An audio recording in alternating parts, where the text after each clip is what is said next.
कल चर्चा हुई थी कि ध्यान आध्यात्मिक एवं व्यवहारिक जीवन में क्या महत्व रखता है। इस संबंध में कुछ बातें रखनी हैं। यद्यपि जितने भी दिन विचार हुए हैं इन्हीं बिंदुओं पर हुए हैं, पर अब पूरा का पूरा जो हमारा फोकस है वो इन्हीं पर है कि ध्यान आध्यात्मिक और व्यवहारिक, इसमें हम इसका उपयोग कैसे करें और क्या उपयोगिता है ध्यान का। जैसा कि मैं चर्चाओं में कहा हूँ कि ध्यान पहली बात तो क्रिया नहीं है। जब हम ध्यान, सत्संग या पूजा को क्रिया बनाते हैं तो ये बाहरी हो जाता है। सत्संग को जब हम क्रिया बनाते हैं तो ये बाहरी हो गया। ध्यान को जब हम क्रिया बनाते हैं तो ये बाहरी हो गया, तो फिर हम इसको कभी किसी समय में कर लेते हैं। पर ध्यान का अर्थ है जो 24 घंटे आप में घटित होने लगे। ध्यान का अर्थ है कि आप स्वयं के प्रति जागरूक हो उठें। ध्यान का अर्थ है कि आप अपने मन, वाणी, इंद्रियों का दृष्टा बन सकें। ध्यान का अर्थ है कि मैं कौन हूँ ये जान सकें। और अध्यात्म का अर्थ भी यही है। अधि अर्थात अधिकार, आत्म मतलब आत्मा। जो आत्मा के अधिकार को जान ले, जो आत्मा को जान ले, वो ज्ञान जिससे हम मैं कौन हूँ, जीवन क्या है, ये समझ में आ सके। वह ज्ञान जिससे हम यह जान सकें कि मैं कौन हूँ, जीव और जीवन, ये दोनों को हम समझ सकें, वो अध्यात्म है। ध्यान वो है जिससे हम अपने मन, वाणी, इंद्रियों का दृष्टा बनते हैं। और व्यवहारिक अर्थात जो हम बाहर एक दूसरे के साथ बोलते चालते क्रियाकलाप करते हैं, वो भली भांति हम संपादित कर सकें व्यवहारिक। इसमें ध्यान की उपयोगिता क्या है? सबसे पहले मैं व्यवहारिक चर्चा करूं। जैसे आज इस समय में आदमी तमाम टेंशन, तनाव, चिंताग्रस्त जीवन जी रहा है। एक छात्र है तो वो भी तनाव में है कि हमें अपने एग्ज़ाम क्लियर करने हैं, पढ़ाई क्लियर करना है, होमवर्क क्लियर करना है। एक किसान तनाव में है कि हमें खेती बढ़िया से करना है। एक नौकरी करने वाला इंसान भी तनाव में है कि हमें समय पर ड्यूटी करना है, समय से सारा काम करना है। एक दूसरे के साथ हमें व्यवहार निभाना है, बच्चों की पढ़ाई, घर का खर्च, और जहाँ तहाँ बीच में कुछ उपद्रव हो गए तो उसमें भी शामिल हो गए, कुछ समस्याएं आ गई तो उसमें शामिल हो गए, कुछ रोग आ गए तो उसमें शामिल हो गए, अपने शरीर में कोई रोग आ गया। इस तरह व्यवहार में तमाम समस्याएं हैं और उसका सामना हम सब कहीं ना कहीं करते हैं। और उस अवस्था में इतने तनाव में आ जाते हैं कि फिर कोई रास्ता नहीं दिखता। कई बार आदमी इन अवस्थाओं में इतना अधिक तनावग्रस्त हो जाता है, इतना अधिक डिप्रेशन में चला जाता है कि कोई मार्ग नहीं दिखता है, तो वो आत्महत्या का रास्ता अपना लेता है। और अच्छे अच्छे लोग जो हमारी नज़र में सफलतम हैं भौतिक दुनिया में, हमने देखा है फांसी लगाते हुए। हमने सुना है कि वो व्यक्ति शाम में बढ़िया हंसता मुस्कुराता हुआ सोया और सुबह मरा हुआ पाया गया। बाहर से वो बड़ा हंसता हुआ मालूम पड़ता था, बाहर से बड़ा खिला हुआ मालूम पड़ता था, कोई कमी नहीं थी, धन था, गाड़ी, बंगले, ऐश्वर्य, पद, प्रतिष्ठा, सम्मान, लेकिन वो क्या चीज़ की कमी पड़ गई जो आत्महत्या का रास्ता चुन लिया। वो ऐसा क्या घटित हो गया जिसके वजह से वो मरने का मार्ग चुन लिया, जीवन से हार गया। इतना सामर्थ्य न रहा कि बाहर की समस्याओं को वो सामना कर सके, इतना सामर्थ्य न रहा कि बाहर के दुखों को वो खड़ा होकर स्वीकार कर सके। वो ऐसी कौन सी बात हो गई? ध्यान यहाँ पर आपको वो संबल, वो शक्ति प्रदान करता है कि आप जीव को शरीर से भिन्न समझ सकें, कि जिस शरीर, जिस पद, जिस प्रतिष्ठा और जिस बाहरी भौतिक दुनिया के चक्कर में हम स्वयं को न्यौछावर करने चले जाते हैं, जिस धन के लिए हम अपने ही प्राण दांव पर लगाने चले जाते हैं, ध्यान हमें ये होश जागृत करता है कि सब कुछ तो वैसे भी छूटना है, और जो छूटना ही है उसके प्रति प्राण न्यौछावर क्यों करना। जिसे विदा ही हो जाना है उसके साथ तो बढ़िया व्यवहार निभा के चल देना है। तुलसी या संसार में भांति भांति के लोग, सबसे हिलमिल चालिए नदी नाव संयोग। क्यों किसी से विवाद करना। ये संपूर्ण जीवन तो प्रेम के लिए ही कम पड़ जाता है, हम विवादों के लिए समय निकाल लेते हैं। ये हमारा जीवन तो सत्य के लिए, धर्म के लिए ही समय कम है हमारे जीवन में, और हम हिंसा का रास्ता चुन लेते हैं, हम बुराइयों का मार्ग चुन लेते हैं, हम झूठ और छल का रास्ता निकाल लेते हैं। व्यवहारिक जगत में हम जितना अधिक तनाव, जितना अधिक टेंशन, डिप्रेशन का शिकार होते हैं, ध्यान वहाँ आपको स्वास्थ्य प्रदान करता है, मन को मजबूती प्रदान करता है, आपकी इच्छा शक्ति को, संकल्प शक्ति को मजबूत करता है। जो योग की चर्चा प्रथम दिन मैंने किया था कि योग के समय, प्राणायाम के समय भी आप इस ध्यान को उतार सकते हैं। जब भी आप कपालभाति, अनुलोम विलोम प्राणायाम करें, नेत्र बंद करके और श्वासों के साथ अपने मन को एक कर दें, और श्वसन क्रिया भी चलती रहे, आपका मन श्वासों पर ठहरा हुआ रहे, साथ साथ दोनों काम हो जाएंगे। प्राणायाम अर्थात ध्यान भी, प्राणायाम भी, जिससे तन के रोग मिटेंगे और मन के भी रोग मिटेंगे। तो जब हम ध्यान में उतरते हैं तो ध्यान से हमारा व्यवहारिक जीवन बहुत ही संतुलित हो जाता है।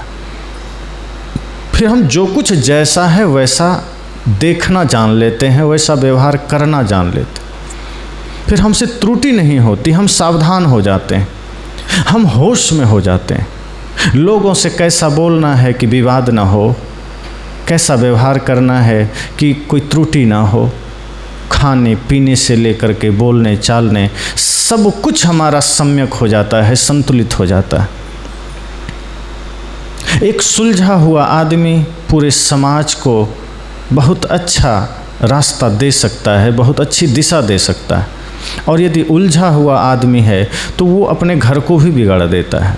जैसे एक बढ़िया ड्राइवर हो, वो नशा नहीं करता है तो लंबी लंबी यात्रा वो आपको करा सकता है, घाटियों की भी यात्रा करा सकता है। उसमें बस में 40-50 लोग बैठे हैं या ट्रेनों में काफ़ी संख्या में लोग हैं, और वो ड्राइवर बढ़िया है, शांत है, संतुलित है, नशा नहीं करता। लेकिन कोई ड्राइवर ऐसा है जो शराब पी लिया है, अब आप भरोसा नहीं कर सकते कि आपकी यात्रा सुखद हो जाएगी। अगर किसी ने नशा कर लिया है शराब का, अब उसके नियंत्रण में आप हैं, उसके नेतृत्व में आप हैं, और वो अकेला 40-50 लोगों के जीवन के लिए खतरा बन जाता है। हमारा मन ध्यान से संतुलित हो जाता है। जब हम अपने मन को संतुलित कर लेते हैं तो हमारा व्यवहार इतना संतुलित हो जाता है कि 40-50 लोगों का भी अगर हम नेतृत्व करने लगें, सब में हम संतुलन पैदा कर सकते हैं। इसलिए जब लोग डिप्रेशन में होते हैं, तनाव में होते हैं, तो संतों के पास जाते हैं, योगियों, ध्यानियों के पास जाते हैं, और वहाँ कुछ सीखने समझने की चेष्टा करते हैं। तो व्यवहारिक जीवन में ध्यान बहुत आवश्यक है, और अध्यात्म के लिए तो ध्यान कुंजी ही है कि ध्यान के द्वारा ही आप अध्यात्म के शिखर पर जा सकते हैं। अब अचानक मैं कौन हूँ कैसे पता चलेगा। जैसे आपको किसी ने कहा कि मैं आत्मा हूँ, आप सब ने भी बोल दिया, हमने भी बोल दिया मैं आत्मा हूँ। अब इसका प्रमाण कैसे पता चलेगा कि मैं आत्मा हूँ। क्या मतलब है, आत्मा हूँ बोल दिया, हो गया। शरीर और आत्मा की भिन्नता, शरीर और आत्मा के बीच की दूरी को हम कैसे अनुभव करें, कोई उपाय? ध्यान उसी दूरी को हमें बता देता है जैसे अब तक हम शरीर के पीछे भाग रहे हैं, इसका मतलब है कि मैं आत्मा हूँ, सिर्फ हम कह रहे हैं, हमने दूरी महसूस नहीं किया है। हमें लगता है मैं शरीर भी हूँ, इसलिए हमारी सारी तैयारी शरीर के लिए है, हमारा सारा उपक्रम शरीर के लिए है, हमारी सारी खोजें शरीर के लिए। बड़ी से बड़ी डिग्रियां हासिल करने के पीछे क्या उद्देश्य है? बड़ी से बड़ी खोजों को हासिल करने के पीछे उद्देश्य क्या है कि बहुत बढ़िया पोस्ट पर जाने के बाद भी हम इनकम कर सकें और पेट को बढ़िया भोजन दे सकें। भौतिक जगत में उच्च से उच्च शिक्षाएं इस पर आधारित है कि आदमी कैसे बढ़िया घर में रह सके, कैसे बढ़िया भोजन ले सके, इसके अतिरिक्त कुछ भी नहीं है। और ये सब नश्वर है, पर उसकी उपयोगिता नहीं है, ऐसी बात नहीं है। शरीर को संतुलित रखना, शरीर को स्वस्थ रखना, शरीर को समृद्ध रखना आवश्यक है, लेकिन इसके बाद अध्यात्म की यात्रा भी शुरू होनी चाहिए, जो असली है, जिसके लिए आपको ये शरीर मिला है। ये साधन शरीर मिला ही है अध्यात्म की उस उच्चतम यात्रा के लिए जो हम करते ही नहीं हैं। तो ध्यान हमें उसी यात्रा की ओर इशारा करता है, व्यवहार को संतुलित करता है और अध्यात्म की ओर हमें मोड़ता है कि बस यहाँ तो आपने ठीक ठाक कर लिया, अब आगे बढ़िए। सीढ़ियाँ घरों में इसलिए बनाई जाती है ताकि आप छत पर और छत से नीचे आ जा सके, वो मार्ग है। कोई आदमी उसी में बैठा रहे जाके तो आप कहेंगे कि हो क्या गया है तुम्हें, या तो छत में जाओ या नीचे आ जाओ, यहीं क्यों बैठे? ये तो मात्र रास्ता है।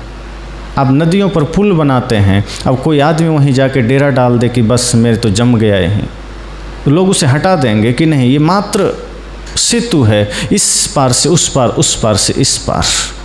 ये शरीर मात्र सेतु है, इस पार संसार है, उस पार अध्यात्म है, मोक्ष है, समाधि है। ध्यान ये सेतु का काम करता है। उस सेतु को आप, उस सेतु से आपको अध्यात्म की ओर ले जाने का काम करता है। जैसे शरीर और एक तरफ अध्यात्म, इस तरफ माया है, तो शरीर का काम क्या है? वहीं रुक जाना नहीं है, भौतिक उपलब्धियों को इकट्ठा करके और फिर उसी के साथ गुजर जाना नहीं है। भौतिक उपलब्धियां आपको सुख समृद्धि प्रदान करती है ताकि आप शरीर को बढ़िया छत प्रदान कर सकें, शरीर को बढ़िया कपड़ा प्रदान कर सकें, आपके आसपास की व्यवस्थाएं बढ़िया हों, कुछ लोक कल्याण के काम कर सकें।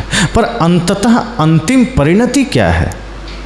अंतिम परिणति है कि शरीर का प्रयोग हम जगत से पार होने में करें, संसार रूपी सागर को पार करने में करें, और हम इसी पार अटक जाते हैं। तो ध्यान हमें इशारा करता है कि निकलो, बैठे मत रह जाना। हमारी आदत क्या हो गई है, अक्सर इंसान ये करता है कि ध्यान को भी एक सीमित कालखंड में नियम बना लेता है कि सुबह उठना है, थोड़ी देर ध्यान कर लेना है, थोड़ी देर पूजा कर लेना है और फिर ड्यूटी में चल देना है, और फिर समाज में अपना जो भी दायित्व है उसका निर्वहन करना है। वो ध्यान को मुक्ति का मार्ग नहीं समझता। मैंने कहा है बीच में कि आदमी ध्यान को सिर्फ थोड़े से स्वास्थ्य की दृष्टि से लेता है, मानसिक स्वास्थ्य हल्का सा। वो समाधि की दृष्टि से नहीं लेता कि मुझे समाधि तक जाना है। बीजक हो, गीता हो या वेद हो या उपनिषद हो, इन शास्त्रों को अगर हमें पढ़ने का मौका मिला तो हम पढ़ते हैं, और पढ़ करके हम उसका उपयोग इतना ही करते हैं कि थोड़ा मोड़ा कहीं बोलना पड़े तो हम बोल सकें। उन शब्दों का प्रयोग हम इसलिए नहीं करते कि उस इशारे को समझकर हम मोक्ष तक जा सकें। तो जब ध्यान हमारे जीवन में हम स्वीकार करते हैं तो ध्यान हमारे व्यवहारिक जीवन और आध्यात्मिक जीवन दोनों के लिए एक ऐसा मील का पत्थर बनता है जो आपको व्यवहार में भी उज्जवल बना देता है और अध्यात्म में अध्यात्म के शिखर तक पहुंचा देता है। लेकिन वो ध्यान का सूत्र सहज हो, सरल हो और वो सांसों में उतरा हो। जब तक हम उसे बाहरी क्रिया समझ के करते हैं तब तक उसका कोई खास परिणाम नहीं मिलता। आप सब अनुभव किए होंगे, जब तक पूजा प्रार्थना या सत्संग बाहर बाहर से करते हैं, तब तक आप अपने मन के विकारों को मिटाने में सक्षम नहीं होते हैं। कई बार ऐसा होता है कि 1 घंटे सत्संग करके उठे और थोड़ा सा कुछ हुआ, क्रोध आ गया। 1 घंटे का ध्यान किए और उसके बाद कहीं कोई प्रतिकूलता आ गई, हम गुस्से में आ गए। अपने अपने दृष्टा बनिए, खुद का एक बार निरीक्षण करिए। जैसे बिजनेसमैन शाम को अपने बिजनेस का निरीक्षण करते हैं, अपने व्यापार की समीक्षा करते हैं कि हमारा व्यापार कैसा रहा, वो शाम को समीक्षा करते हैं। ध्यान आपको समीक्षा देता है कि आप सुबह से शाम जो भी जीवन बिताए हैं, बिस्तर पर जाने के बाद आप समीक्षा कीजिए कि सुबह से शाम तक हमारा जीवन कैसा रहा है, किस भांति से हम जिए हैं।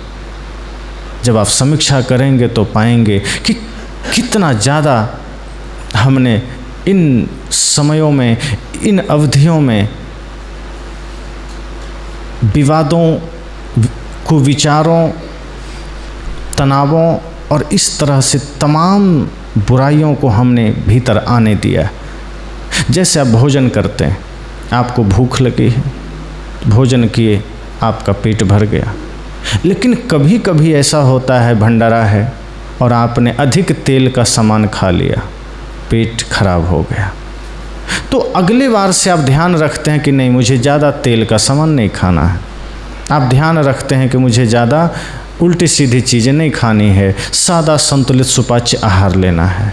चूँकि पेट की बीमारी, पेट की गड़बड़ी, पेट का कब्ज आपको ध्यान आ जाता है। पर जब हम बाहर जगत में होते हैं, जब हम व्यवहारिक जगत में होते हैं, तो ये आँख तमाम बुराई को ग्रहण कर रही होती है, इस पर हमारा ध्यान नहीं जाता। ये कान तमाम बुरे शब्दों को सुन रहा होता है, उस पर हमारा ध्यान नहीं जाता। ये मन तमाम विचारों को घसीट कर आपके भीतर ले आए रहा होता है, उस पर हमारा ध्यान नहीं जाता है। मुख से हम भोजन ग्रहण करते हैं, इसी तरह कान भी तो एक हमारी ज्ञानेंद्रियां है। नाक, आँख, कान, त्वचा, ये भी तो एक ज्ञानेंद्रियां है। मुख को हमने संयमित कर लिया, संतुलित कर लिया कि हमें सादा खाना है। हमने आँख को तो नहीं किया, हमने कान को तो नहीं किया, हमने त्वचा को तो नहीं किया। इसको मखमल चाहिए, बढ़िया गुलाब चाहिए स्पर्श करने के लिए, आँखों को बढ़िया दृश्य चाहिए, कानों को बढ़िया संगीत चाहिए, और हम उसी में गिरते चले जाते हैं। एक चीज़ को हमने संभाल लिया, बाकी 4 चीज़ें हम उसमें समझते ही नहीं कि वो भी हमारे जीवन को खराब कर सकता है। तो एक आदमी सवाल कर सकता है या करता भी है कि जैसे अब बाज़ार गए, तो बाज़ार जाने पर हम क्या करें?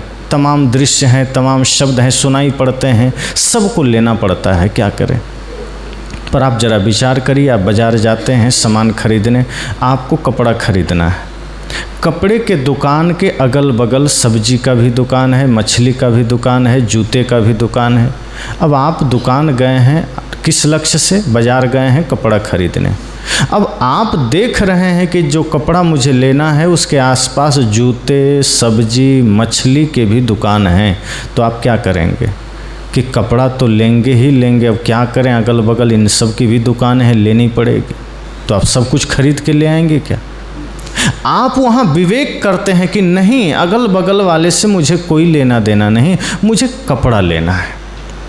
किसी को जूता लेना है, वो कपड़े के दुकान के तरफ नज़र तो ले जाएगा पर लेने नहीं जाएगा, वो लेके चला आता है। संत कहते हैं ऐसे ही जब आप बाहर जाइए तो विचारों को भी इसी तरह से रखिए। जो विचार आपको लेना है, जो दृश्य आपको लेना है, वहाँ के अलावा बाकी चीज़ को आने ही मत दीजिए। अगर आप इसमें सक्षम नहीं हो पा रहे हैं तो ये आपके मस्तिष्क में कब्ज पैदा करेगा। गलत भोजन आपके लीवर को खराब कर सकता है, 2 दिन में आप ठीक कर लेंगे, पर यदि गलत विचार आप यहाँ आने दिए तो ये ऐसा भयंकर कब्ज पैदा करेगा कि ठीक नहीं हो पाएगा। और फिर अगर मस्तिष्क में एक बार कब्ज हो गया तो फिर कर्म गलत होने लगेंगे। एक आदमी ने कहा तो बड़ा कठिन है। इस पर मैं कई बार उदाहरण देता हूँ महाभारत का। आप सब ने कथा सुनी है कि जब कौरव और पांडवों की शिक्षा पूरी हुई तो द्रोणाचार्य ने एक प्रतियोगिता रखा परीक्षा का कि इंटरव्यू देना पड़ेगा कि कौन कितना सीख पाया है धनुर्विद्या के क्षेत्र में। तो दुर्योधन सबसे पहले कूद के सामने आ गया, कहा मैं पास हो जाऊंगा 1 नंबर से पहले। द्रोणाचार्य जी ने कहा धैर्य रखो, पहले प्रश्न तो सुन लो। प्रश्न भी नहीं सुना, तुम कूद के सामने आ गया। दुर्योधन को बड़ी जल्दी रहती थी। द्रोणाचार्य जी ने कहा ठहरो, सब लोग लाइन से खड़े हो जाओ। और एक जहाँ उनकी कुटिया थी सामने ही जंगल, बल्कि जंगल में ही कुटिया थी, एक पेड़ था, उस पर एक खिलौना चिड़िया का रख दिया। और उन्होंने कहा कि उस पेड़ के डाल पर एक चिड़िया रखी है, उसके आँख में सबको बाण मारना है। दुर्योधन तुरंत बाण उठाया, कहा बस मार ही देता हूँ। द्रोणाचार्य ने कहा प्रश्न आधा है, अभी ठहरो, धैर्य रखो। कहा गुरुजी आप बहुत देरी लगाते हैं। कहा ठहरो, थोड़ा धैर्य रखो। द्रोणाचार्य ने कहा चिड़िया के आँख में बाण मारना है, लेकिन प्रश्न यह है कि तुम्हें दिखाई क्या दे रहा है। दुर्योधन हंसा, कहा स्वाभाविक है, अंधा थोड़े हो, सब कुछ दिख रहा है। पेड़ दिख रहा है, पहाड़ पीछे दिख रहा है, नदियाँ भी दिख रही है, और भी चिड़ियाँ बैठी हैं पेड़ पर, वो भी दिख रहे हैं, आपका रखा हुआ खिलौना भी दिख रहा है। बस लाइए बाण मार देता हूँ। द्रोणाचार्य ने कहा शांत हो जाओ, साइड हो जाओ, तुमसे होगा नहीं। क्रोध आ गया, कहा कैसे नहीं होगा, करने नहीं दिया, होगा नहीं। कहा शांत रहो, साइड हो जाओ। गुरुजी की बात माननी पड़ी। दूसरे को बुलाया, दुशासन आया, उससे भी वही सवाल, वो भी कहा पीछे पेड़ पहाड़ नदी नाले सब दिख रहे हैं। द्रोणाचार्य उसको भी साइड कर दिए। इस तरह उनके सभी 100 भाइयों से पूछा, सबने वही जवाब दिया। थोड़ी निराशा तो हुई, लेकिन एक भरोसा था शायद अर्जुन पर, चूँकि गुरु को पता होता है कि कौन उत्तीर्ण हो सकता है, पर परीक्षा तो सबकी लेनी है। द्रोणाचार्य जी ने कहा चलो अब दुर्योधन का पूरा परिवार तो हो गया, युधिष्ठिर तुम आ जाओ। युधिष्ठिर को बुलाया, कहा तुम्हें क्या दिखाई दे रहा है। उसने भी कहा पीछे वही नदी नाले पेड़ पहाड़। कहा तुम भी छोड़ दो। शिष्यों को समझ नहीं आ रहा है कि गुरुजी करना क्या चाहते हैं। चिड़िया रखी है, प्रश्न पता है, बाण हाथ में है, चलाने क्यों नहीं दे रहे हैं, एक सवाल करके लोगों को रोक दे रहे हैं। पांडवों से भी पूछ लिया, लगभग भीम से भी, नकुल सहदेव से भी, अर्जुन से अंत में पूछा, क्योंकि भरोसा सिर्फ उसी पर था। अर्जुन को लाया सामने। द्रोणाचार्य ने कहा पुत्र अब तुम पर उम्मीदें टिकी है, तुम ही पर भरोसा है, तुम बताओ तुम्हें क्या दिखाई दे रहा है। अर्जुन ने कहा गुरुदेव प्रणाम, मुझे सिर्फ उस चिड़िया की आँख की पुतली दिख रही है और कुछ भी नहीं दिख रहा। द्रोणाचार्य ने कहा तुम बाण चलाओ, तुम सफल हो जाओगे। अर्जुन बाण चलाया, सफल हो गया। गुरुदेव ने आशीर्वाद दिया, कहा तुम सफल हो गए। बाकी लोगों ने कहा कि इसने सिर्फ उत्तर थोड़ा सा मेरे से अलग दे दिया तो इसको बाण चलाने दे दी। गुरुजी ने कहा बात उत्तर की नहीं है, बात भाव का है, बात दृष्टिकोण का है। तुम्हें मैंने कहा कि चिड़िया की आँख में निशाना लगाना है, तो तुम आँख के अलावा बाकी सब कुछ को देख रहे हो, तुम्हारा ध्यान सब कुछ पर है। अर्जुन को मैंने कहा इसने अपना लक्ष्य सिर्फ आँख को बनाया। कहा है सब कुछ मौजूद, ऐसा नहीं है कि जब अर्जुन सामने आया तो पेड़ हटा दिए गए थे, कि नदियाँ हट गई थी, सब कुछ मौजूद था। लेकिन अर्जुन ने वो साधना अर्जित की थी कि मुझे लक्ष्य अगर चिड़िया की आँख पर लगाना है तो देखना भी सिर्फ उसे ही है, बाकी कहीं मुझे नहीं देखना। अगर हमें इस जीवन की यात्रा में आगे बढ़ना है तो जो हम लक्ष्य तय करते हैं उसके अतिरिक्त आप कहीं नज़र ही मत ले जाइए। नज़र जाएगी पर दिखना नहीं चाहिए। आप कई बार अनुभव करते होंगे, कई बार आप कुछ संगीत में आपको रुचि आ रही है, कोई भजन कोई गीत आप सुन रहे हैं और बहुत ज़्यादा आप तल्लीन हो गए हैं, तो बगल आपको कोई आदमी आवाज़ दे रहा है, आप सुन नहीं पाते हैं। फिर वो आपको टच करता है, आप कहते बोलिए क्या कह रहे हैं, कि आपको बहुत देर से हम बुला रहे हैं। आप इतना तल्लीन हो जाते हैं कि बाहर की ध्वनि आप तक नहीं पहुंच पाती। जब हम ऐसे ही जो अनुकूल है, जो आवश्यक है, जो जरूरी है, जब हम उस पर अपना फोकस करते हैं तो बाहर जो कुछ भी गलत है वहाँ से ऑटोमेटिक हमारा कनेक्शन हट जाता है। और ध्यान यही काम करता है, आपकी एकाग्रता को प्रबल कर देता है, आपके चिंतन को मजबूत कर देता है, आपकी दृष्टि को तीक्ष्ण कर देता है कि आप जो चाहें वही देख सकें, आप जो चाहें वही सुन सकें। हजारों आवाज़ें आएंगी लेकिन आपके कानों तक वही आप आने देंगे जो आपके लिए उपयोगी है। हजारों दृश्य सामने होंगे लेकिन आप उन्हीं को आँखों से अंदर आने देंगे जो आपके लिए उपयुक्त होगा। ये शक्ति ध्यान से जागृत होती। इसलिए ध्यान के लिए मैंने कहा भी है कि दृष्टा और साक्षी भाव जरूरी है। आप दृष्टा बन सकें अपने मन का। हम दृष्टा दूसरों का बनते हैं, इस पर भी चर्चा हुई है, लेकिन इस पर हमें और गहरे चर्चा की आवश्यकता है कि अक्सर हम दूसरे के बारे में जानने के लिए बहुत उत्सुक होते हैं कि पड़ोसी का घर कैसे बन गया, उसका बेटा नौकरी कैसे करने लग गया, उसको धन कैसे आ गया, वो कहाँ आया, कहाँ गया, क्या किया, क्या खाया, क्या पिया, वो टाइल्स कहाँ से खरीद के लाया, पर्दे इतना बढ़िया कहाँ से ले आया। हम पूरा लेखा जोखा पड़ोसियों का रखना चाहते हैं। हमारा ध्यान अपनी ओर होता ही नहीं, हम दूसरी तरफ देखते चले जाते हैं, दूसरे को ही देखते चले जाते हैं और हमारी आयु निकल जाती। शरीर मिला था अपने को देखने के लिए, अपना कल्याण करने के लिए। हमने पूरा समय दूसरे को देखने में लगा दिया, दूसरे की उपलब्धियों पर लगा दिया। हमारी उपलब्धि कुछ रही ही नहीं। हमने इसी लेखा जोखा में अपना पूरा समय गंवा दिया। ध्यान आपको अपनी ओर लौटाता है।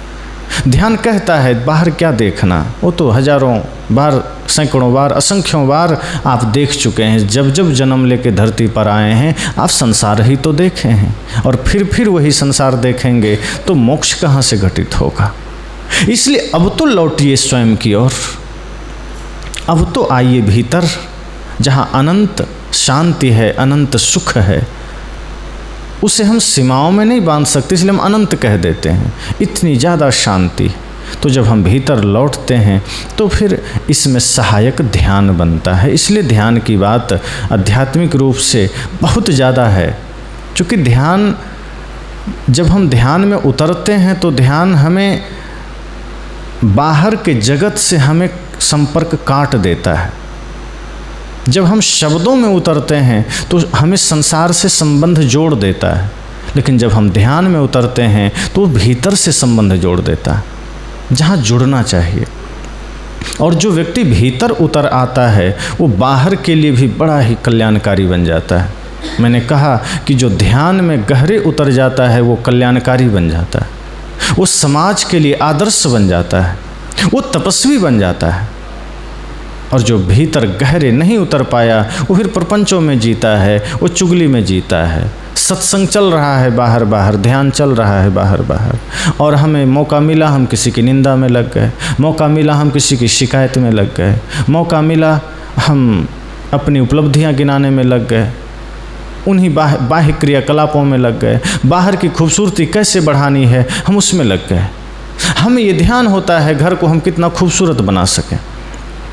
हर आदमी का एक सपना होता है हमारा घर बहुत बढ़िया हो, खूबसूरत हो, हमारे कपड़े खूबसूरत हो, हमारे घर के एक एक डिजाइन बड़े ही यूनिक हो। इस पर हमारा पूरा ध्यान होता है। पर कभी ये ध्यान नहीं होता कि हमारा मन कितना सुंदर हो, मन खूबसूरत हो सके, इस पर हमारा ध्यान नहीं होता।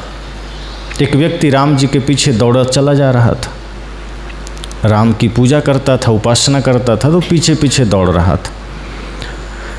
काफ़ी दिनों से दौड़ रहा था, राम जी आगे आगे जा रहे थे। थोड़ा निकट पहुंचा, जब 10 फीट का फासला रह गया तो राम जी मुड़कर देखते हैं कि कोई मेरे पीछे दौड़ा चला आ रहा है। राम जी ने कहा तुम मेरे पीछे क्यों दौड़े चले आ रहे हो? उस व्यक्ति ने कहा मैं आपको पाना चाहता हूँ, आपको उपलब्ध होना चाहता हूँ। राम जी ने कहा मुझे कभी उपलब्ध नहीं हो पाओगे। उस आदमी ने कहा ऐसा नहीं है, जब मैं चला था आप दिखाई नहीं देते थे, इतना तेज दौड़ के आया हूँ कि अब मात्र 10 फीट का फासला रह गया है। अब मैं यहाँ से अगर लंबी छलांग लगा दूँ तो आपके कंधे में चढ़ जाऊँगा, इसलिए मैं आपको आराम से पालूंगा। राम जी ने कहा जो 10 फीट का फासला है ये अनंत जन्मों तक बना रहेगा, तुम मुझे अब नहीं पा सकता। वो आदमी थोड़ा हताश हुआ, कहा ये आप क्या कह रहे हैं? कहा नहीं पा सकता। तो उस व्यक्ति ने कहा फिर आपको कौन पा सकता है? राम जी ने कहा निर्मल मन जन सो मोहि पावा, मोहि कपट छल छिद्र न भावा।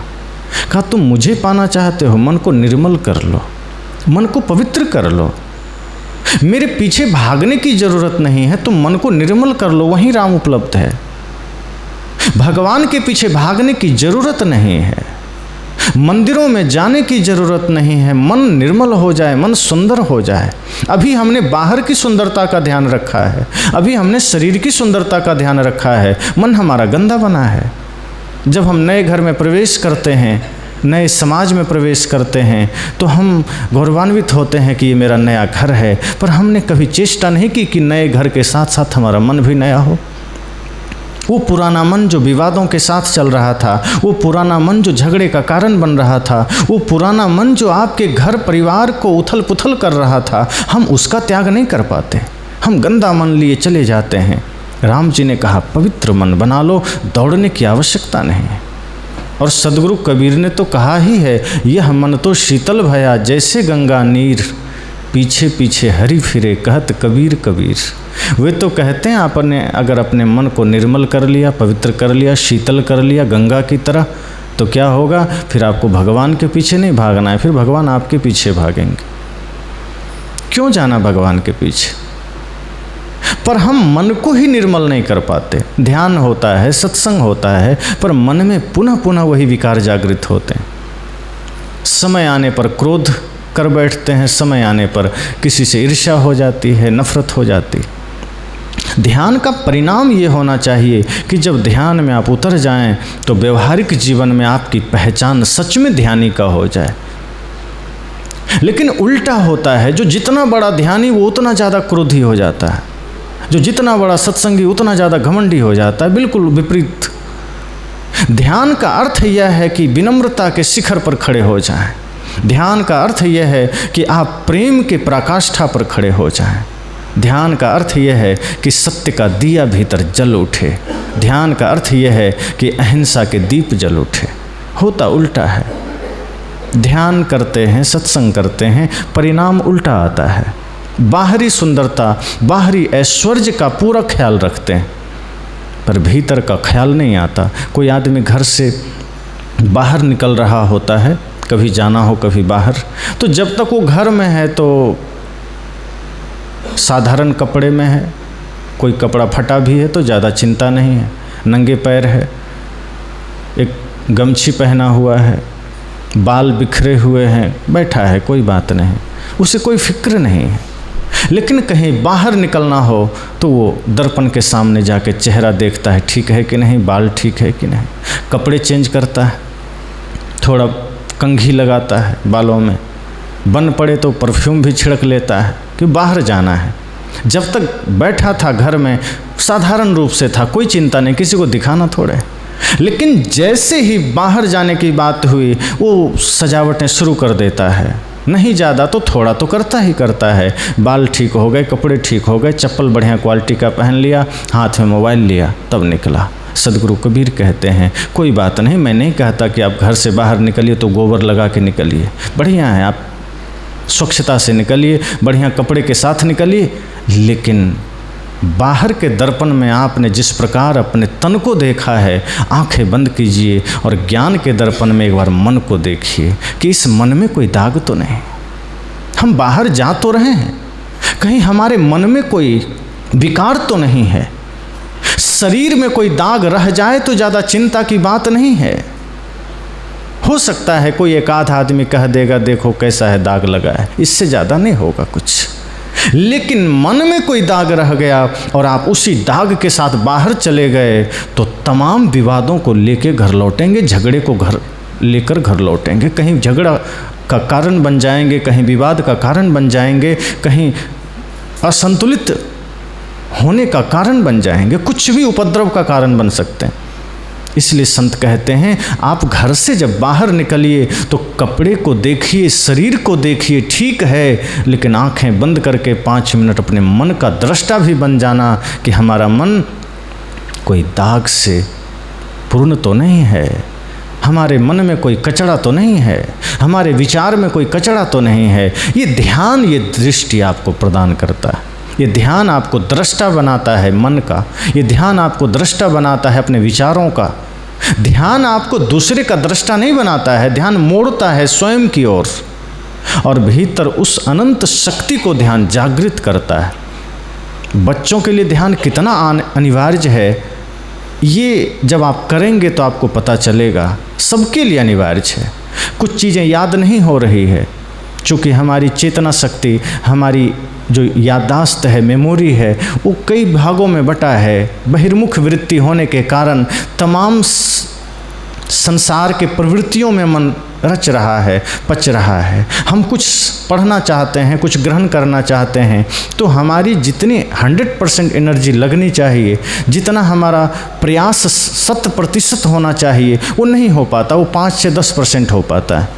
और हम कुछ पढ़ते हैं तो याद नहीं रहता। बच्चे 6-6 घंटे पढ़ते हैं, 10-10 घंटे पढ़ते हैं और बाद में वो भी परेशान हो जाते हैं। लेकिन जब हम ध्यान में उतरते हैं तो 6 घंटे के बदले आधे घंटे बहुत हो जाता है। आप जो कुछ भी पढ़ते हैं वो भली भांति समझ में आ जाता है, स्मरण में आ जाता है। आपका माइंड कंप्यूटर जैसा हो जाता है। ध्यान इतना जरूरी। तो जब हम गहरे उतरते हैं ध्यान में तो हमारा व्यवहारिक और आध्यात्मिक जीवन बहुत खूबसूरत हो जाता है। फिर हम सिर्फ बाहर बाहर काम नहीं करते। जैसे अभी बाहर बाहर चल रहा है, सारी चीज़ें बाहर बाहर चल रही है, सारी व्यवस्थाएं बाहर बाहर चल रही। ये बाहर जो कुछ भी है इसका लक्ष्य तो कुछ होना चाहिए। आपने बहुत बढ़िया से दिए को सजाया, बहुत बढ़िया से उसकी सारी व्यवस्था की, तो उसका कुछ लक्ष्य तो होना चाहिए कि इसमें दिया में ज्योति जलाना भी है। अब दिए को सजा के रख दिया, ज्योति जलाया ही नहीं। बाहर की सारी भौतिक चीज़ें, सारी तैयारी, सारी उपलब्धियां इसलिए होनी चाहिए कि हम अध्यात्म की ओर बढ़िया से अग्रसर हो सकें। भूख है, रोटी की व्यवस्था कर लीजिए, भूख मिटा लीजिए। कपड़े की कमी है, कपड़े की व्यवस्था कीजिए, कपड़े पहन लीजिए। पर जब सब कुछ पूर्ण हो जाए, अध्यात्म की यात्रा पर निकलिए, धर्म की यात्रा पर निकलिए। और वो धर्म की यात्रा, अध्यात्म की यात्रा मैं कौन हूँ ये जानने की होनी चाहिए। जगत क्या है बस समझ लीजिए कि उससे हमारा संबंध क्या है। क्षणिक संबंध है, आज है कल नहीं रहेगा, और अगला पल रहे ना रहे ये कोई नहीं जानता। आज जो कुछ भी हमारे जीवन में घटित होता है, अगला पल वही होगा, इसकी कोई गारंटी है नहीं है। और इसकी कोई सीमा भी नहीं है कि बच्चे, बूढ़े, जवान किसको जाना है। यद्यपि अधिकांश लोग बुढ़ापे की प्रक्रिया से गुजर के जाते हैं, लेकिन ऐसे भी लोग हैं जो बुढ़ापे की प्रक्रिया को पार नहीं करते, जवानी में गुजर जाते हैं। कुछ तो जवानी को भी नहीं देख पाते, बचपने में गुजर जाते हैं। कुछ तो बचपना भी नहीं देख पाते, शिशु अवस्था में गुजर जाते हैं। और कुछ तो धरती पर कदम भी नहीं रख पाते, माँ के गर्भ में गुजर जाते। सोचिए, इतना नश्वर है जीवन, फिर भी हम अफरा तफरी में लगे, फिर भी हम विवादों में लगे हैं। मैंने कहा ये जीवन मात्र कल्याण के लिए मिला है, ये जीवन मात्र धर्म की यात्रा के लिए मिला है। अगर धर्म की यात्रा, अध्यात्म की यात्रा के लिए हम अपने जीवन को लगा सकें तो निश्चय ही वो अनंत शांति हम पा सकते हैं जो हमारा हक है, जिसके लिए शरीर मिला है। पर वही हम नहीं करते, बाकी सब कर लेते हैं। बाहर की सारी तैयारी हमारी हो जाती, बाहर का सारा प्रबंध हमारा हो जाता है, भीतर हम अछूते रह जाते हैं, भीतर हम खाली रह जाते हैं, स्वयं को अंतिम समय तक नहीं जान पाते। धर्म चलता है, सत्संग चलता है, कहानियाँ चलती है, कथाएं चलती, शास्त्र पढ़ते हैं, महापुरुषों का नाम जपते हैं, समय समय पर संतों का दर्शन भी करते हैं, पर अंत में उसका परिणाम क्या आता है? अपना अपना निरीक्षण करिए। जब घर जाइए, बिस्तर पर लेटिए, 5 मिनट निरीक्षण करिए कि आज तक सत्संग और ध्यान से हमने स्वयं को कितना जाना है। आज तक हमने मैं कौन हूँ और शरीर से हमारा संबंध क्या है, इसको हमने कितना जाना है। मैं आत्मा हूँ ये कह दिया जाता है, पर आत्मा हूँ इसका प्रमाण क्या है? आत्मा हूँ इसका प्रमाण तब समझ में आएगा जब शरीर में रहते हुए शरीर से आसक्ति मिट जाए। जिस दिन शरीर में रहते हुए शरीर के प्रति हमारा मोह खत्म हो गया, जिस दिन हम शरीर में रहते हुए शरीर के प्रति आसक्ति रहित हो गए, समझ जाना आप आत्मा को समझ गए। मैं कौन हूँ ये बोध हो गया है। क्योंकि जब शरीर और आत्मा दोनों में भिन्नता समझ में आ जाएगी, तभी शरीर से मोह की मुक्ति होगी। शरीर के प्रति जो आसक्ति है उससे हमारा मन हटेगा, वरना कहते रहने से तो नहीं होगा। हम कहते हैं पर हो नहीं पाते, और होना बड़ी बात है। जैसे मैंने कहा कि सत्संगी होने का प्रमाण क्या है, मैं आत्मा हूँ इसका प्रमाण क्या है, ध्यानी होने का प्रमाण क्या है, सत्संगी हूँ इसका सबसे बड़ा प्रमाण है कि आपके जीवन में सत्य, अहिंसा, प्रेम, करुणा सदैव समाहित हो जाए। जैसे एक आदमी, साधारण आदमी है, वो बात बात में गुस्सा करने लगता है, तो वो सत्संग से दूर है, ध्यान से दूर है, वो गुस्सा करता है, उसकी प्रवृत्ति है, उसकी आदत है गुस्सा करना। एक सच्चा सत्संगी को क्या करना चाहिए कि जैसे किसी बात पर वो क्रोध कर रहा है, ऐसे ही एक सत्संगी का दायित्व है, सत्संगी का धर्म है कि अगर सत्संग हमारे भीतर सच में उतर गया है, तो अगर कोई बात बात में गुस्सा करता है, हम हर समय मुस्कुराहट के साथ प्रेम के शब्दों में, विनम्रता के शब्दों में अपना परिचय देते चले जाएं। उस पेड़ की भांति जिस पेड़ में फल लदा हो और लोग पत्थर फेंकते हैं, फिर भी वो बदले में फल गिराता है, पत्थर नहीं मारता।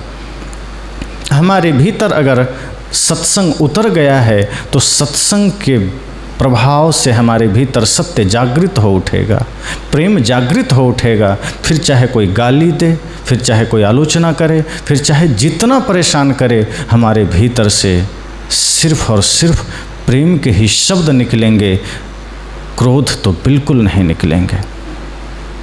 एक जगह मैं ऐसे ही बोल रहा था बिहार में कि क्रोध नहीं करना चाहिए, हिंसा नहीं करनी चाहिए। तो एक आदमी बाद में खड़ा हुआ, उसने कहा आपकी बातें पूरी सच नहीं हैं। मैंने कहा क्यों? कहा अगर यही नियम हमारे सेना के जवान पालन कर लें तो फिर क्या होगा, अगर वो हिंसा ना करें, अगर वो क्रोध ना करें।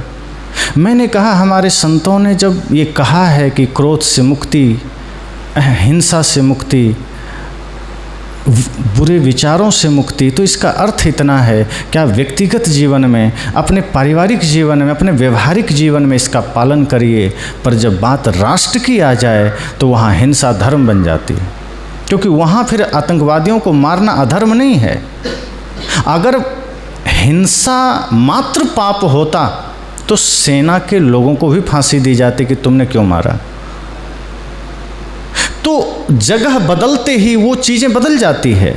आप अपने परिवार में, अपने घर में मानवता का दुश्मन अगर बन रहे हैं तो आप दोषी हैं, पर यदि कोई मानवता का दुश्मन बनकर आया है और आपने उसका प्रतिकार किया है तो फिर आप दोषी नहीं हैं, फिर आप इनाम के हकदार हैं।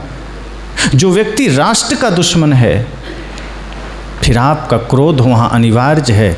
और मैं तो कहा करता हूँ कि अपने लोगों पर क्रोध मत करना, अपने लोगों के प्रति गुस्सा मत करना, लेकिन अगर कभी ज़रूरत पड़ जाए और समाज में राष्ट्र के प्रति या अपने ही समाज के माँ बहन बेटियों पर किसी की कुदृष्टि पड़ जाए, फिर वहाँ अपने क्रोध को रोकना भी मत, हाथ उखाड़ के फेंक देना। क्योंकि हमारे शहीदों ने कहा है, खींच दो अपने खून से जमीन पर लकीर, इस तरफ आने पाए न रावण कोई, तोड़ दो हाथ अगर हाथ उठने लगे, छूने पाए न सीता का दामन कोई। क्यों? क्योंकि राम भी तुम ही लक्ष्मण साथी हो, अब तुम्हारे हवाले वतन साथी। तो जब राष्ट्र की बात आ जाए तो वहाँ वो साधना फिर हमारे जीवन की सबसे बड़ी उपलब्धि होगी। और इसमें तो कहा गया कि अगर समाज में कोई समस्या है, समाज में कोई बुराई है, तो हाथ जोड़ करके आदमी खड़ा हो जाता है, हनुमान जी आइए और बचाइए, कि राम जी आइए और बचाइए। अब यही बात हमने भी कहा कि मानो बॉर्डर पर हमारे सेना घर आ जाए और आप हनुमान जी से प्रार्थना करिए कि जाके रक्षा कर दें, तो होगा? शिव जी रक्षा करेंगे? शिव जी जहाँ निवास करते हैं वो कैलाश खुद चीन के कब्जे में है। तो समस्या यह है कि हमारे ऋषि मुनियों ने खुद कहा है कि आप अपने भीतर के राम को जागृत कीजिए। वो राम अब नहीं आने वाले, अब राम हमें बनना होगा। चलो राम के पद चिन्हों पर अब इतिहास बदलना होगा। और इस गीत में भी आपने सुना कि ये काम आपको ही करना है, क्योंकि राम भी तुम ही लक्ष्मण साथी हो, अब तुम्हारे हवाले वतन साथी। उन्होंने ये नहीं कहा कि अब राम के हवाले वतन साथी। अगर हमारे शहीदों को इतना तो ज्ञान रहा होगा कि भगवान क्या हैं कैसे हैं, हमसे ज़्यादा ज्ञानी रहे होंगे, तो उन्होंने ये क्यों नहीं कहा कि अब हनुमान जी के हवाले वतन साथी हो, शिव जी के हवाले वतन साथी हो। उन्होंने कहा नहीं, अब तुम्हारे हवाले, तुम ही करोगे। तुम अपने भीतर उस हनुमान की शक्ति को जागृत करो, तुम अपने भीतर। और हनुमान जी ने स्वयं कहा आपन तेज सम्हारो आपे, तीनों लोग हाँकते कांपे। वो ये थोड़े कहते कि नहीं तुम कायर बने बैठे रहना मैं आऊँगा। वो कहते नहीं, अपना तेज अपनी शक्ति खुद संभालो, तुम्हें ही निपटना है। ये ध्यान आपके भीतर वो आत्मशक्ति भी जागृत करता है। तो जब हमारे संत कहते हैं क्रोध ना करना, इसका मतलब है व्यक्तिगत जीवन, व्यक्तिगत साधना, व्यवहारिक जीवन में आपकी वो बात घटित होना चाहिए। आपके जीवन में वो साधना घटित हो कि आपका मन निर्मल रहे, आपका मन पवित्र रहे, आपका पारिवारिक, सामाजिक और एक राष्ट्रीय जो जीवन है ये मधुर बना रहे। लेकिन इस चक्र को, इस अवस्था में कोई बाधक बने, उसका प्रतिकार करना पड़ेगा, उसको रोकना पड़ेगा। इसलिए बहुत से लोग ऐसे होते हैं जो बातों को नहीं समझ पाने के कारण चर्चाएं करते हैं, लेकिन इससे फ़ायदा ही होता है, कुछ अच्छी बातें निकल कर आती। चूँकि जिस जीवन में हम जीते हैं तो हर किसी का एक दायित्व तो है कि नहीं। जिस धरती पर हमने जन्म लिया है तो क्या इस धरती का ऋण हम पर नहीं है? ये शरीर को हम भोजन दे रहे हैं तो ये भोजन कहाँ से मिल रहा है? आप मेहनत करते हैं ठीक है, पर क्या हर एक चीज़ को आप बना सकते हैं? जितनी चीज़ें निर्मित है, कहाँ कहाँ कितने लोगों के द्वारा ये तैयार की गई है। जिस राष्ट्र में हमने जन्म लिया है, जिस मिट्टी में हमने जन्म लिया है, कितने लोगों का योगदान है, कितने लोगों का ऋण हम पर है।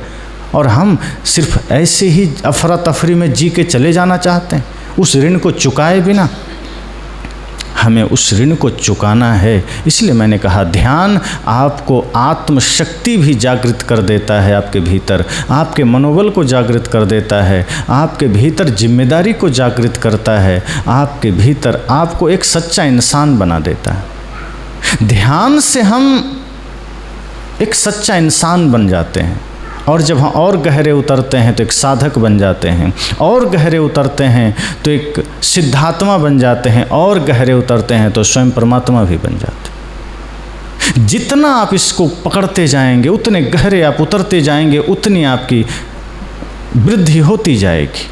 आप थोड़ा स्पर्श करेंगे, आपका व्यवहारिक जीवन थोड़ा मधुर हो जाएगा, आप बढ़िया हंस खेल के जीने लगेंगे। लेकिन थोड़ा और गहरे जाएंगे, थोड़ा और गहरे जाएंगे, उतनी विराटता बढ़ती जाएगी। 23 वर्ष की अवस्था में भगत सिंह जेल में ऐसी ऐसी बातें लिख गए जो बड़े बड़े लोगों की बस की बात नहीं, ऐसे थोड़े लिख गए। निश्चय ही वो अध्यात्म को स्पर्श किए, निश्चय ही अध्यात्म की गहराई में उतर सके। तो हमारे जीवन में ऐसे ऐसे महापुरुषों ने हमें वो रास्ता प्रदान किया है। और भारत भूमि तो है ही धर्म प्रधान भूमि। इस मिट्टी में तो वो गुण समाया है जहाँ साधारण लोगों ने जन्म ही नहीं लिया, ऋषि मुनियों ने जन्म लिया, सती साध्वियों ने जन्म लिया, वीर वीरांगनाओं ने जन्म लिया। लेकिन आज हम अध्यात्म से दूरी बना लिए, आज हमारा समाज धर्म से दूर हो गया। और इसका परिणाम है कि जिस देश में धर्म की वो पराकाष्ठा थी, जिस देश के आगे पूरी दुनिया शीश झुकाती थी, जो देश, जो भारत कभी पूरी दुनिया को रास्ता दिखाया करता था, आज वो भारत के युवा पाश्चात्य जगत के अंधानुकरण में भागे चले जा रहे हैं। आज हमारे देश के वो युवा अपने ऋषि महर्षियों को अपना आराध्य नहीं समझते, अपने ऋषि मुनि वीर वीरांगनाओं को अपना आइडल नहीं समझते, वो उन हीरो हीरोइन को अपना आइडल मानकर जीने लगे हैं जो हमें पथभ्रष्ट करते जा रहे हैं, जो हमें हमारे नैतिक मूल्यों से गिराते चले जा रहे हैं। जो पश्चिम के देश हमारे ऋषि मुनियों के कदमों में झुका करते हैं, जो हमारे संतों के पास शीश झुकाते हैं, आज हम उनकी संस्कृति को फॉलो करते चले जा रहे हैं। हम अपना भोजन, हम अपनी भाषा, हम अपनी संस्कृति, हम अपनी सभ्यता छोड़ दिए हैं। ये ध्यान शिविर आपको संपूर्ण रूप से जागृत कर देता है। ये ध्यान, ये सत्संग, सदगुरु कबीर का विचार आपको बिल्कुल प्यूरिफाइड कर देता है कि आप समझ सकें कि क्या सही है, क्या गलत है। क्योंकि अंतिम में मैं यही कहूँगा कि जाना तो सबको है, छोटा हो, बड़ा हो, साधु हो, धर्मात्मा हो, दुष्टात्मा हो, चोर हो, कोई भी हो, जाना सबको है। और जब जाना है तो जाने से पहले करना क्या है? ऐसा कुछ करके तो जाना है ना। ऐसा मत बन के चले जाइए कि अपने भी भुला दें। आपके पास कितना धन है ये मायने नहीं रहेगा जब आप चले जाएंगे। आपने कितनी ज़मीनें रजिस्ट्री कराई कोई महत्व नहीं रहेगा जब आप चले जाएंगे। आपने कितने कपड़े खरीदे थे कोई मायने नहीं रहेगा, बल्कि बाद में लोग गालियां देंगे, देखो इतना इकट्ठा करके गया, बांटा नहीं। लेकिन काम ऐसा करके जाना है कि अपने तो अपने गैर भी दिल में जगह दे सके। भगत सिंह से कौन रिश्तेदारी हम लोगों की है, क्यों दिल में जगह देते हैं? सदगुरु कबीर से कोई रिलेशन है? वो जन्म पत्रिका निकाल लीजिए, पूर्व के जितने भी पीढ़ियों का, कहीं कोई तालमेल नहीं बैठेगा, न राम से न कृष्ण से। फिर भी हम उनको हृदय में धारण करते हैं। क्यों? क्योंकि उन्होंने अपने जीवन को मानवता को समर्पित किया, उन्होंने अपने जीवन को धर्म, ध्यान, सत्य से परिपूर्ण किया। और हम उन्हें जानते हैं, मानते हैं, रटते हैं, उनकी पूजा करते हैं, फिर भी उनका एक अंश हम अपने जीवन में नहीं लेते। हम भागे चले जा रहे हैं बाहर, पर अंतिम में विराम हो जाना है। और ये शरीर कहीं मरघट में शांत हो जाएगा, विश्राम करेगा, और हम आप न जाने कहाँ होंगे। तो जाने से पहले वो काम हम सबको कर लेना है जिसके लिए शरीर मिला है। हम सब कुछ कर लेते हैं, सारा काम कर लेते हैं, सिर्फ वो काम नहीं करते जिसके लिए मनुष्य शरीर मिला है। इसलिए मैंने कहा कि जीवन को ऐसे बिताइए कि जब यहाँ से जाना हो तो अपने ही नहीं, गैर भी आपको हृदय में जगह दे सकें।